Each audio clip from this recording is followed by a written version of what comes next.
Cuando usted, como dice la palabra, que el que creyere y fuere bautizado será salvo, y el que no ya ha sido condenado. Por tanto, cuando usted acepta a Jesucristo, usted tiene que venir y bautizarse, porque en el bautismo es un acto simbólico donde usted está dejando sus pecados, su vieja manera de vivir, su pasado, y está renaciendo un nuevo hombre creado según Dios, aunque lo hayan sumergido en el agua, pero eso es algo profético y real de Dios. Por tanto, el bautismo no me quiere decir que yo voy a ir a bautizarme y que mañana yo voy a estar pecando. No, si yo me bautizo en el agua, en el río, en el mar, a donde sea, en una pila, es porque yo he reconocido que soy un pecador y que mis pecados quedan ahí, y que mi viejo Ronnie, ahí el agua se la lleva, y voy a vivir ahora de acuerdo al propósito de Dios en mi vida.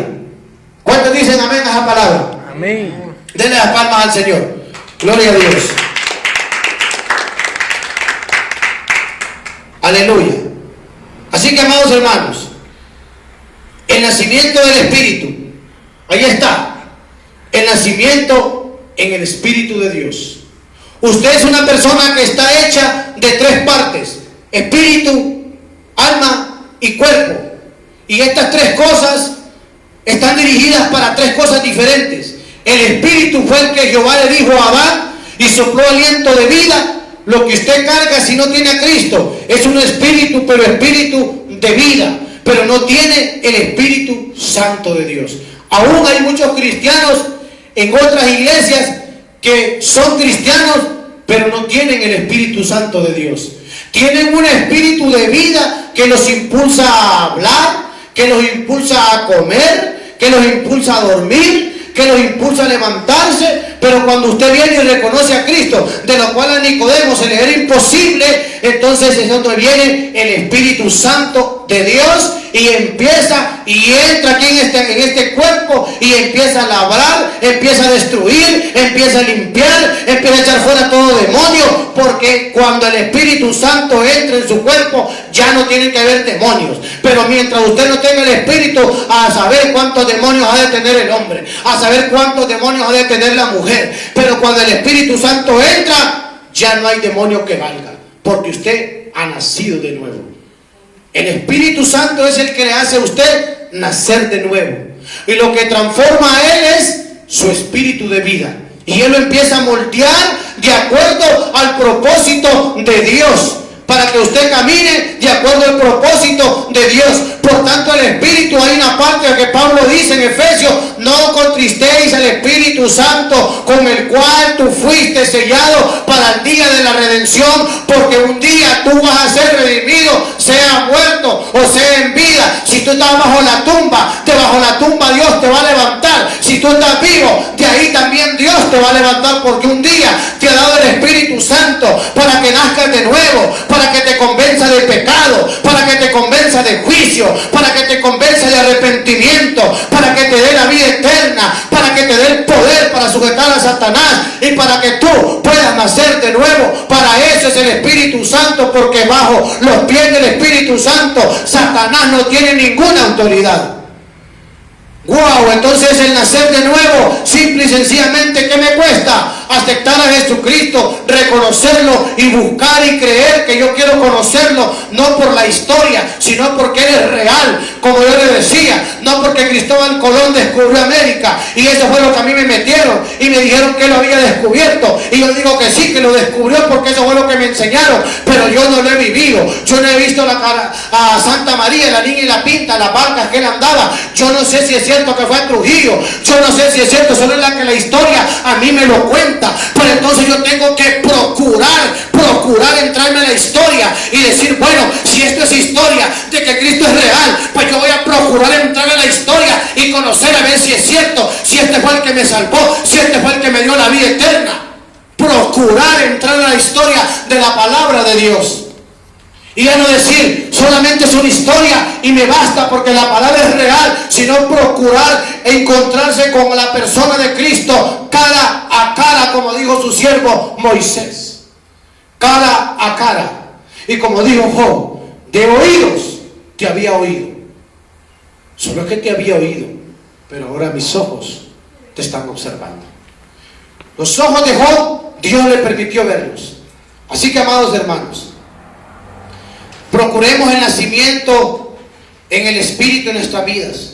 Cuando usted tenga el Espíritu Santo de Dios morando en usted, va a hablar en lenguas, va a echar fuera demonios y va a vivir una vida como la palabra la leyó el hermano Edwin, donde va a entrar una simiente de Dios que no le va a permitir pecar, porque el que peca, decía la palabra, es del diablo.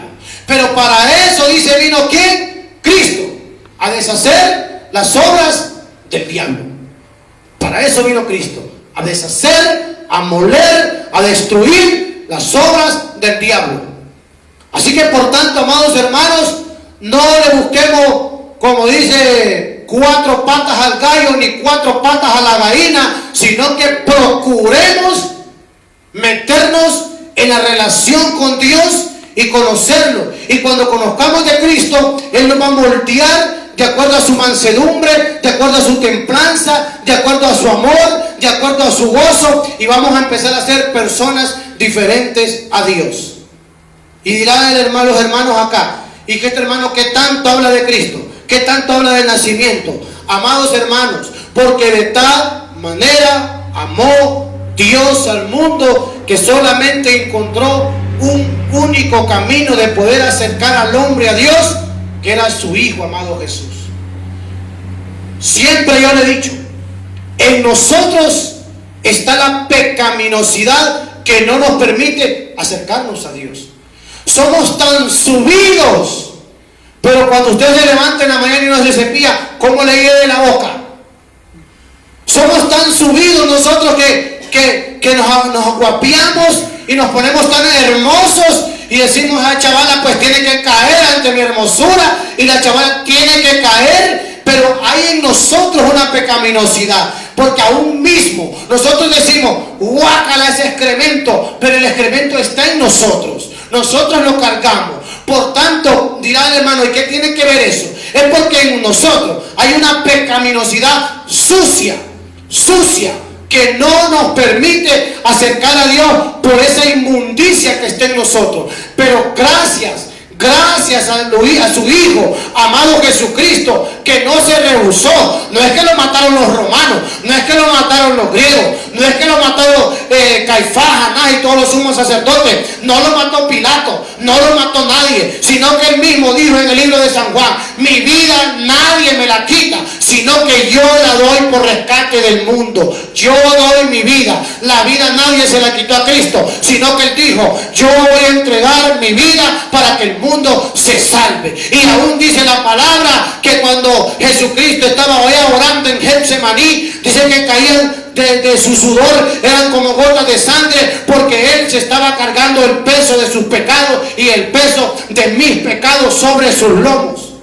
Cuando Jesucristo dijo allá en la cruz del Calvario, Padre, perdónalo, yo me imagino lo que iba a pasar en ese momento. Era algo tremendo. Si cuando Jesucristo dijo, Padre, perdónalo, solo hubo un terremoto, dice, y se oscureció un eclipse inmediatamente. ¿Qué hubiese pasado si Cristo no hubiese dicho, perdónalo? La humanidad entera hubiera sido destruida. Pero la misericordia de Cristo para con nosotros, Dios, ahí a la palabra de Cristo, perdónalo, perdonó nuestras vidas para darnos una vida eterna. Isaías 53:11 dice, y verá el Señor el fruto de su aflicción y quedará satisfecha su alma. Tanto usted como yo somos el fruto del sacrificio de Jesús en la cruz. Por tanto, estamos deudores hacia Cristo por su muerte. Y usted dirá, ¿y para qué Cristo murió por mí? Es que yo le dije que muriera por mí. Él murió por el mundo entero, murió por sus hijos, murió por su generación entera. Por tanto, procuremos conocerlo más a Él, la persona que Él es. Así que, amados hermanos, Nicodemo no entendía el nacimiento de nuevo. Y dice que no puede entrar en el vientre de su madre. Nos habla de 2 tipos de nacimiento del cual ya hablamos. Ahora nos habla del nacimiento en el Espíritu, cuando el Espíritu Santo entra a su templo, que es usted, la casa de Dios. La iglesia no es esta. Esto no es iglesia, esto solamente son paredes y un techo, esto y instrumentos, esto no es iglesia. La iglesia es usted y soy yo. Esta es la iglesia. Ajá. ¿Y cómo cuidamos nosotros este templo, verdad? Lo arreglamos, le ponemos alfombra, le ponemos instrumentos, le ponemos electricidad, lo encielamos y hallamos tantas cosas para adornar un templo físico. Pero Dios quiere que ordenemos este templo espiritual, porque es aquí donde Él mora. Y el motivo del ayuno es para eso, para crear un ordenamiento en este templo, porque en este templo hay paredes que están pintadas de un color, en este templo hay paredes que están pintadas de otro color, en este templo hay paredes, el piso solo tiene la mitad cerámica, pero no tiene moldura, en este templo no hay electricidad, en este templo no hay instrumentos, en este templo no hay nada.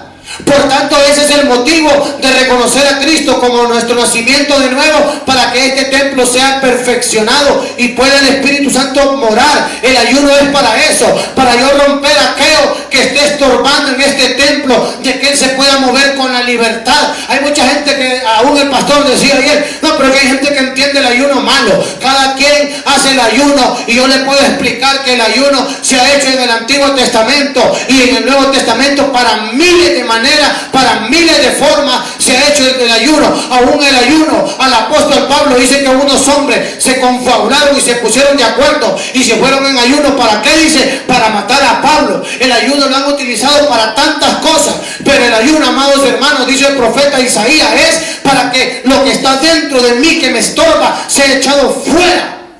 Porque hay iglesias que están heridos, gente que tiene raíz de amargura, gente que está triste, gente que hemos sido heridos por una palabra. Hablaba yo con la hermana Idolina estando en este lugar, y yo le daba una palabra y yo le decía, mire hermana, hay palabras que a uno lo hieren, que mejor yo prefiero que me peguen un leñazo y que me lleven al hospital y que me costuren la espalda, pero sé que se me quita. Pero hay palabras que rompen y que entran y que llegan hasta lo más profundo del corazón y lo están cortando y lo están hiriendo y lo están destruyendo. Pero por eso yo he venido al ayuno, para yo romper esas palabras que han lastimado mi corazón y tener un corazón limpio delante de Dios. Ese era el motivo por el cual usted y yo estamos en este lugar, y reconocer a Cristo como el nacimiento de nuevo y tratar de procurar conocer su persona por lo que Él es. Gloria a Jesús. Así que denle palmas al Señor, amados hermanos, para que no se duerma. Gloria a Jesús. Si así no se me duerme, gloria a Dios. Ahora, ya para finalizar, 3:14, ahí mismo de San Juan, ¿cómo dice? Y como Moisés levantó la serpiente, y como Moisés, ¿está conmigo, hermano? Y como Moisés levantó la serpiente en el desierto, así es necesario que el Hijo del Hombre sea, ¿qué dice? Levantado. Y dirá usted, ¿qué similitud tiene Cristo con una culebra? En ese momento, amados hermanos, estaba el pueblo de Israel pasando por el desierto, y en ese desierto había un culebral bárbaro, había un montón de culebras, y Jehová, a raíz de no andar recto delante de Él, les había permitido que estas serpientes los mordieran y se murieran, porque eran serpientes venenosas. Entonces Cristo se simboliza a sí mismo como Él, la serpiente, que cuando Moisés la levantaba, el pueblo vivía y no moría. Por tanto, amados hermanos, Cristo es la vida, es el camino y es la verdad para nosotros. Así que Dios les bendiga en esta mañana, amados hermanos. Espero que el corto mensaje que Dios nos ha dado, procuremos tomarlo en cuenta y ponerlo por obra.